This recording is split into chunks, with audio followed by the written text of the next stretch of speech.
Guys ఎవ్వరు లేరు ఆఫీస్కి. హోలీ కదా, బస్ కూడా చాలా జల్దీ వచ్చింది. 8:40 వచ్చి కూర్చున్నాడు. ఏం చేయాలి? ఇప్పటిదాకా ఒక్క మనిషి కనిపించలేదు. బస్ ఖాళీ.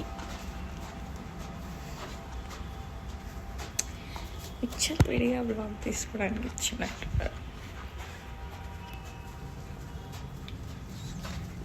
పొద్దున్న వచ్చారు.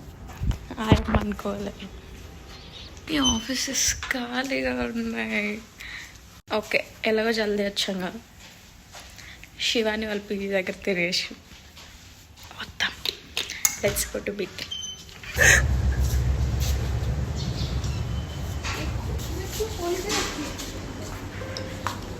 గైస్ వెళ్ళి వచ్చి అయినా కానీ 9:15 అయింది. ఎంత టైం అంటే అంత టైం. వాడుకున్నాడు.